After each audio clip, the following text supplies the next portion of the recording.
Hello and welcome to Social Wednesday with Evolutz. This is our 13th episode and today's guest is Tim McCreight. Tim has been in the security industry for almost 40 years. He's held executive security roles at a number of organizations, notably the Government of Alberta, the City of Calgary, and Suncor Energy.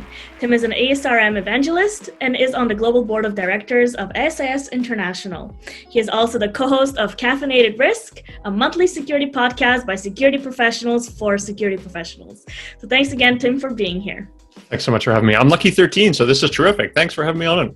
No problem. So Social Wednesday is a series where guests play a game of 12 questions and have less than 10 seconds to answer. So Tim has not seen the questions before and it is not rehearsed. So are you ready? I'm ready. Right. I'm ready. Perfect. Question 1. If you could describe your security career in 3 words, what would they be? Lots of activity. Lots of activity. Okay, perfect. 2. What is your favorite Netflix TV show or movie? Holy. Like Umbrella Academy. I like that too. I think another season is coming out. We finished watching second season last night and we're just like, I know. Come on, right? Like, yeah. So, yeah. I like that one. All right, number 3. What motivates you today? Helping others. Helping others?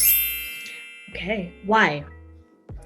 So throughout my career, and this is I know it sounds depressing, year 40, right? So I started in 81, and the only way I've been successful in my career is people helped me along the way. So I had some amazing mentors earlier in my life. I had some amazing leaders who steered me down a really good path and to stay involved and engaged in security. And, you know, I had some amazing folks who brought me into the leadership ranks of ASAS as a global volunteer. So for me, now it's my job in this space in my career to turn around and give back, right? So I'm always thinking, how can I help out my team? How can I help out others? How can I do something that's going to help others? So that's what drives me now, is that empathy, that I want to help. Question 4. What are you really good at that many might not know? Running. Really? How long? What's your distance?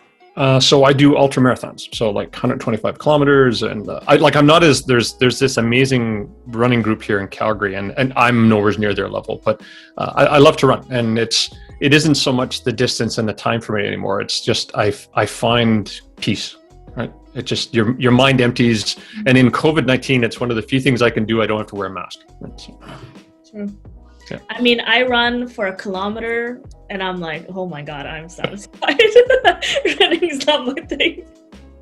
All right. So you kind of answered that question, but do you volunteer?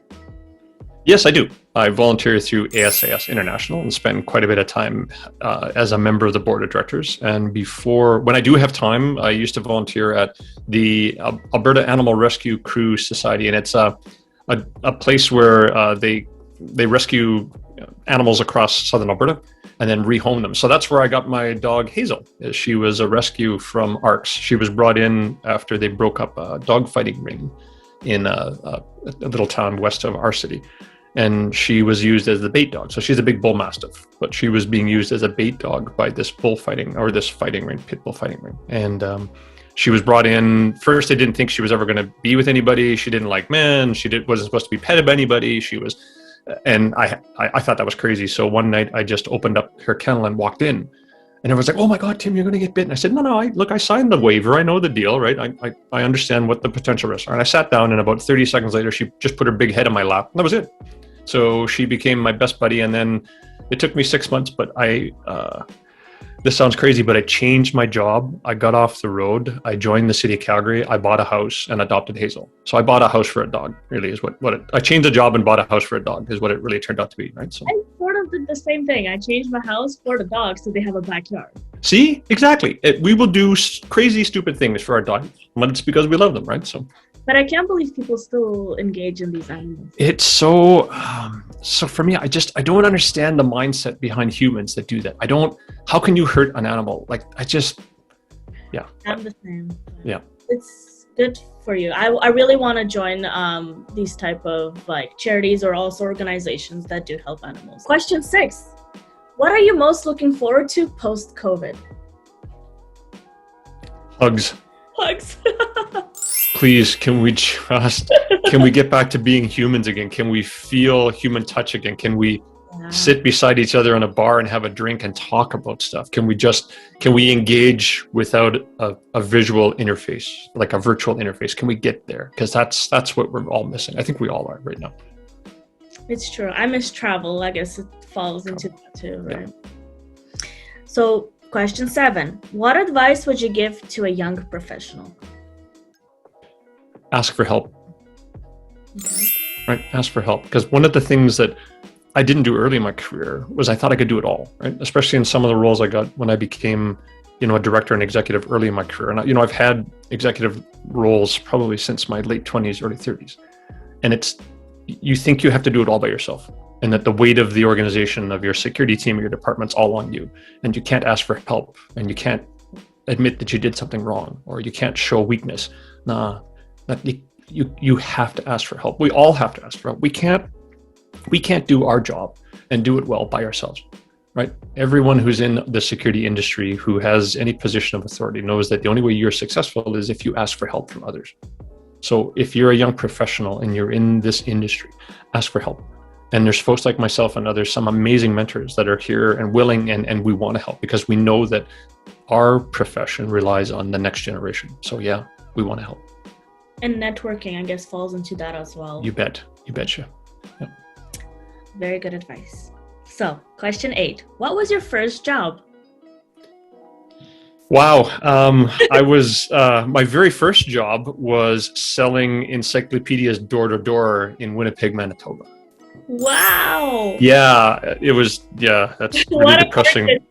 That's depressing to remember. But I was in the Canadian Armed Forces. I was in the reserves, and I got out of Cold Lake and ended up in Winnipeg following some girl I thought was, anyway, that's a long story. So I ended up in Winnipeg, but I needed a job, right? I had to get this job. And I was searching the newspaper and I saw this, you can make, and it had this big, back then it was a big number, like $500 a week or something like that and I'm like, well, this is awesome, right? So I remember showing up in the shirt and tie that I could find, and I got this gig, and here it is. I'm going to go sell encyclopedias. So that was my very first job. I was like, selling encyclopedias, and that lasted all of about 2 weeks. And then I got a job as a security guard in a hotel, and my security career took off from there. But yeah, that was my very first gig. Yeah, it was selling encyclopedias door to door in Winnipeg, Manitoba. That's awesome, though. Yeah, well, it was frightening, but yeah, right? It was. I'm sure you carried those. Oh, it was, yeah. You had to carry the whole sample kit, and you gave away the little bank at the end if people bought. It was, yeah. Anyway, so I've never heard that before, so that is very unique. Yeah, and now everyone's hearing it. Thanks. That's perfect. Thank you. So, question 9: what is one advice that you live by? Be honest. Okay. Yeah, regardless of how difficult it is, right? And this has taken me a long time to figure this out in my career. The only information that you need to be with your team, with your supervisors, with your executives, board of directors, just honest, right? Let people know how you feel, or let people know what the data is. Provide the evidence, the information, the objectives, the facts, but just be honest with it. Don't hide it. Don't couch it. Don't sugarcoat it. Don't keep things away. So that whole concept of being open and transparent relies on being honest. So the only way we can be accepted, it's just being honest. Yeah. Okay. What animal best describes you and why? So I'm gonna go with a dog. Right? I'm gonna go with a dog, and it's because for me, dogs are the best example of living in the moment. Right? If you walk out of the house and they think that you've been gone forever, when you come back, it's like you never left. So it's not that my memory's that bad. It's just I try to live in the moment now as well, right? Like I appreciate that the time I have ahead of me is less than the time I have behind me. But the time I have ahead of me now, I think I appreciate more because I can embrace the moment. I can actually enjoy the moment that I'm in today. I wasn't able to do that years ago, but I can do that now. And I watch my 2 dogs, Hazel and Piper. And every day for them, they enjoy every moment of it, right? Whether they're watching TV or sitting on the sun. And for me, I learned so much from that approach that's what I've tried to adopt now, is just to live in the moment. That's great. I actually never thought about it that way. And dogs, they're so amazing. I think they're better than humans. They are. They seriously are. I mean, as I spend more time in quarantine with COVID, I appreciate the time I spend with my dogs. I guess that's a good way of putting it, right? So, yeah. That's okay. I really like that. Yeah. 11. If you could give a shout out to someone, who would they be? Wow. Actually, I'm going to give one to Tim Wenzel, because Bearded Tim has been my partner in crime for a lot of presentations and a lot of work on enterprise security risk management. And Tim has done just this phenomenal job of bringing to light all of the goodness in the security industry, whether it's the kindness games or getting security done, or his own videos on how he's grown up in his career in security.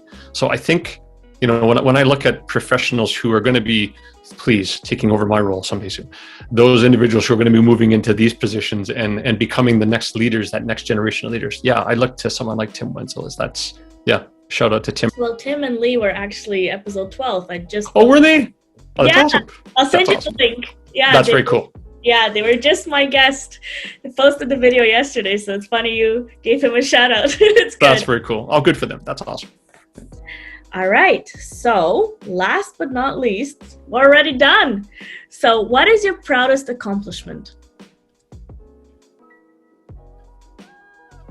Giving back as much as I have in the security industry and the ability to give back more. So over the years, right, you wrap yourself up in a lot of ego, right? I can't wait to be a chief, or I can't wait to be a VP or an executive director or a chief security officer or a chief information security officer. I've had all of those roles. And don't get me wrong, my mom's really proud of it.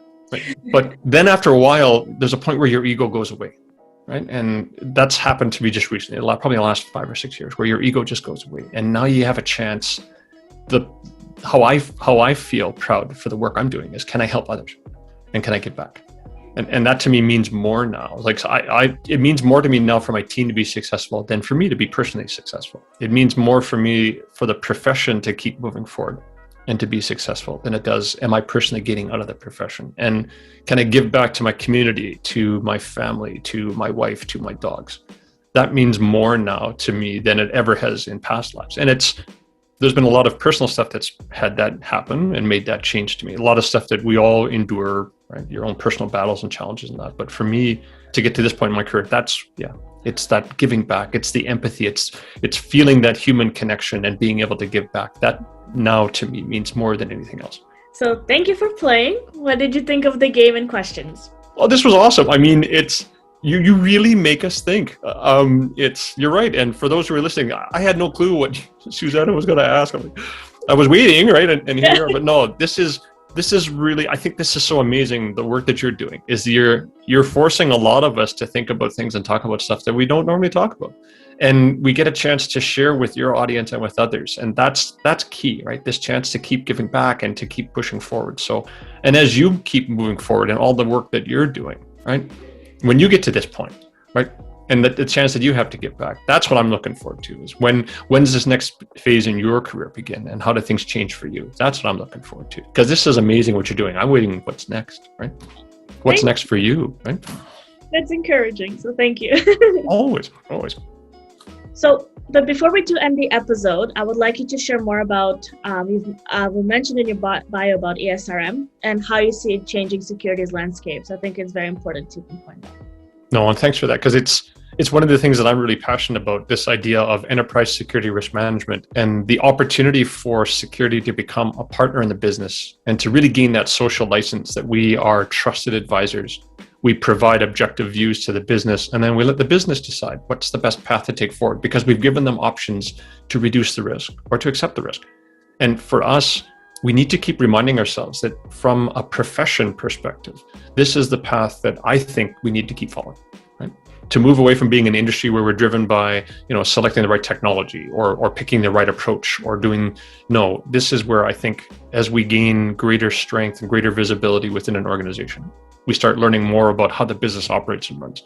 the business starts relying more on us as trusted advisors. This is where we can make some of the greatest difference, is offering that objective, honest perspective with data and facts, and then let the business make the decision. So if we can keep that in our minds as we continue with our careers in the profession of security, that's where I think we're going to see some of the greatest benefits in the next 5 to 10 years. Okay, so thank you for sharing that, Tim. Oh, thanks so much for letting me chat about this. Thank you. Yeah, no worries. So this concludes episode 13 of Social Wednesday with Evolutz. Stay tuned for the next episode. And in the meantime, if you have any questions that you'd like to ask our next guest, or even recommend a guest for the next series, comment below. And thanks again for watching, and see you in 2 weeks. And that's it. Perfect. That was awesome. Thank you. Thank you.